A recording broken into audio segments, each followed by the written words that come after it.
Hello student, नमस्कार सभी को। तो अभी जो एसएससी सीजीएल की जो वैकेंसी आ रही है और सीएचएसएल की, तो इसके लिए मैंने हिस्ट्री स्टार्ट कर दी है। हिस्ट्री की क्लास यूट्यूब पर फ्री होगी। इसके लिए कोई भी पैसा पे नहीं करना होगा, ठीक है। तो एप्लीकेशन पर भी हमारी क्लास चलती है और तो इसके लिए अलग से चलती है, ठीक है। तो सबसे पहले हम देखेंगे कि हम पढ़ेंगे इसमें क्या, इतिहास, ठीक है। और इतिहास में हम पढ़ेंगे भारतीय इतिहास। दिख रहा है आप लोगों को साफ साफ। इतिहास में हम पढ़ेंगे भारतीय इतिहास। भारतीय इतिहास में हम देखें मानव विकास। तो जो मानव विकास है ना, ह्यूमन डेवलपमेंट कैसे हुआ, इसके बारे में। तो सबसे पहले हम देखेंगे कि जो मानव विकास है वो 3.5 करोड़ से लेकर 2 करोड़ वर्ष पहले हुआ था, ठीक है। मानव का विकास कब हुआ था? 3.3 करोड़ साल पहले से लेकर के 2 करोड़ वर्ष पहले हुआ था, ठीक है। इनकी ऊंचाई कितनी थी?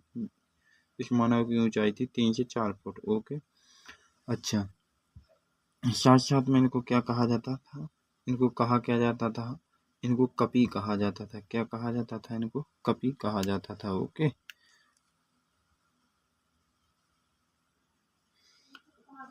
अब हम देखें तो इस मानव का नाम क्या था। तो देखो, इस मानव का नाम था कपि और उष्णकटिबंधीय जंगलों में निवास करते थे। उनके बाहर आ गए थे और वृक्षों पर निवास करते थे। छोटे जंगल होने के कारण बाहर आ गए थे। जब जंगल छोटे छोटे हो गए तो जो मानव थे वो कहाँ पर आ गए? बाहर, मैदानी क्षेत्र में।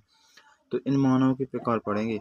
जो 3 करोड़ वर्ष पहले मानव का विकास हुआ था, उन मानव के हम प्रकार पढ़ेंगे। देख किस किस प्रकार के मानव थे, ठीक है।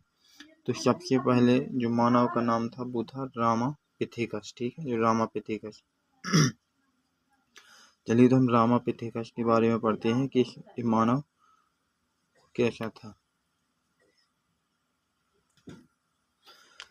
देखना, यदि मैं रामापिथेकस की बात करूं तो रामापिथेकस 2 करोड़ वर्ष पहले जन्मे थे, यानी विकास हुआ था। वो आधुनिक मानव का पूर्वज इन्हें माना जाता है। अब आए दूसरे थे ऑस्ट्रेलोपिथेकस। जो ऑस्ट्रेलोपिथेकस थे, ये महाकपि के नाम से जाने जाते थे। कालांतर में खुले घास के मैदान में आए और अत्यंत नूतन काल में प्रकट हुए। और अन्य नाम इनका पूर्वज था, ठीक है। अन्य नाम क्या था इनका? आदि पूर्वज, ठीक है। अब इसके आगे हम चलते हैं थर्ड पॉइंट पे। तो थर्ड पॉइंट क्या है हमारा? थर्ड पॉइंट हमारा कि पिथेकेंथोपस। तो जो पिथेकेंथोपस मानव था, जो पिथेकेंथोपस नाम का मानव, ये आरंभिक मध्य अत्यंत नूतन काल में इसका विकास हुआ था। विश्व के अनेक भागों में मिलेगा अधिक विकसित मानव जाति का आविर्भाव माना जाता है और इसका अन्य नाम था इरेक्टस, ठीक है। इसके बाद में चौथा आएगा निएंडरथाल। निएंडरथाल क्या है भाई? तो निएंडरथाल के बारे में भी हम जान लेते हैं। चलिए, तो हम बात करेंगे निएंडरथाल की। तो निएंडरथाल मध्य अत्यंत नूतन काल में इसका यानी कि जब मध्य अत्यंत नूतन काल के अंत में और उत्तर अत्यंत नूतन काल के आरंभ में इसका विकास हुआ था। जब मध्य अत्यंत नूतन काल का अंत हुआ और उत्तर अत्यंत नूतन काल का आरंभ हुआ, तब इसका विकास हुआ था निएंडरथाल का, ठीक है। इसके बाद में होमो सेपियंस, यानी कि सेपियंस या फिर होमो सेपियन। तो इसके बारे में पढ़ते हैं अब हम। होमोसेपियन या फिर सेपियंस क्या है? तो देखो, सबसे पहले ऐसी प्राणी, जीव यानी प्राणी जिन्होंने हिमाच्छादित क्षेत्र की चुनौती तो स्वीकार कर ली थी और जो समशीतोष्ण क्षेत्र है उससे बाहर आ गए थे, ठीक है। तो आधुनिक मानव का नाम किसे दिया जाता है? होमोसेपियंस को। होमोसेपियंस या होमोसेपियन, इन्हीं को कहा जाता है वृक्ष मानव। वृक्ष मानव किसको कहा जाता है? होमोसेपियंस को। और विशिष्ट अनुसंधान भी होमोसेपियंस को कहा जाता है। इनका विकास हुआ था 30,000 वर्ष पूर्व। 30,000 वर्ष पहले इनका विकास हुआ था, यानी कि होमोसेपियंस का विकास, यानी कि आधुनिक मानव का विकास 30,000 वर्ष पहले हुआ था। जैसे कि इनकी उदाहरण में देख सकते हैं कि जातियों के नाम। तो मैग्नोन इनकी जाति है, चांस लेड ग्रीमाल्डी। तो जो मैग्नोन और चांस लेड ग्रीमाल्डी है, इनके ही उदाहरण है, ठीक है। तो ये तो हो गई मानव विकास की बात, ठीक है। अब हमको पढ़ना है जैसे कि 5 से 3 मिलियन ईसा पूर्व ऑस्ट्रेलोपिथेकस अफ्रीकन्स आए थे, ठीक है। इनका विकास हुआ था। और 4 से लेकर के 1 मिलियन ईसा पूर्व, यानी कि इनका निएंडरथाल का विकास हुआ था।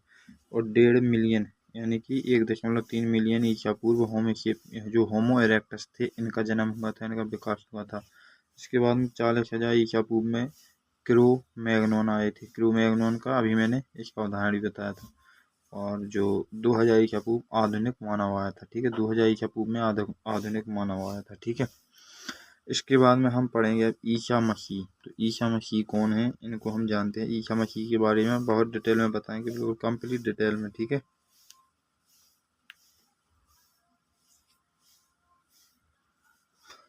हम ईसा मसीह की बात करें तो सबसे पहले हम देखेंगे कि ईसा मसीह ईसाई धर्म के प्रभु थे। इनके जन्म पर आधारित कई कैलेंडर बने, जैसे कि ग्रेगोरियन कैलेंडर बना, जूलियन और ईसाई कैलेंडर बना। उदाहरण की देखें तो ईसाई धर्म के जन्म के 540 वर्ष पहले महावीर स्वामी का जन्म हुआ था और 466 में इनकी मृत्यु हुई थी, ठीक है। तो कहने का मतलब है कि ईसा मसीह के पहले ईसा पूर्व चलता था, तो इनका जो जन्म हुआ था महावीर स्वामी का वो ईसा पूर्व में हुआ था, ठीक है। इसीलिए ईसा मसीह के पहले ईसा पूर्व चलता था। ईसा मसीह के जन्म के पहले का समय ईसा पूर्व था, जिनमें वर्षों की गिनती विपरीत होती थी। तो जो ईसा मसीह के जो जन्म के पहले का समय था यानी कि ईसा पूर्व, तो देखो ईसा पूर्व में जो गिनती होती थी वो उल्टी होती थी। जैसे कि देखो यहाँ पर उदाहरण है, 540 ईसा पूर्व में उनका जन्म हुआ और 462 में मृत्यु। गिनती उल्टी है कि नहीं, जैसे होना चाहिए 462 में जन्म, 540 में मृत्यु। तो ईसा पूर्व में गिनती उल्टी होती थी। और इनके जन्म के बाद आया था ईसवी, और ईसवी में गिनती सीधी होती थी। तो मैं बता तो ईसा मसीह के जन्म के बाद का जो समय था वो ईसवी के नाम से जाना जाता था। इसमें वर्षों की गिनती सीधी होती थी, ठीक है। इसको लैटिन भाषा में हम एनो डोमिनी कहते हैं, ठीक है। इसका अर्थ है in the year of Lord Jesus Christ. जैसे इसका उदाहरण देखेंगे, गुरु नानक का जन्म 1469 में हुआ था, मृत्यु हुई थी 1539 में। तो देखो इसमें गिनती सीधी होती है, गिनती सीधी होती है, यानी कि 1400 से 1500 पर हम गए, ठीक है। 1400 से 1500 पर गए यानी कि इसकी गिनती सीधी होती है। ईसा मसीह के जन्म के बाद का बाद इनका जन्म हुआ था, ठीक है। और ईसा मसीह के पहले महावीर स्वामी का हुआ था। तो बताने का तात्पर्य ये नहीं है कि जन्म, बताने का तात्पर्य है कि गिनती देखो कहाँ पर उल्टी और कहाँ पर सीधी चल रही यार। ये ईसा मसीह के जन्म के पहले गिनती उल्टी थी, बाद में सीधी आई गिनती, ठीक है। तो इतना याद रखना बस। ये नहीं समझा रहा हूँ कि इसका जन्म। तो आज के लिए बस इतना ही, और कल से हम प्रागैतिहासिक काल पढ़ेंगे, ठीक है। क्या पढ़ेंगे? प्रागैतिहासिक काल। तो थैंक्स दोस्तों, और नोट्स बनाते जाना। ये हैंड रिटन नोट्स हैं, बार बार मिलते नहीं हैं, वीडियो हम डिलीट कर देंगे इसके बाद में। थैंक्स दोस्तों, वीडियो को शेयर जरूर कर देना ताकि और भी विद्यार्थी देख सकें।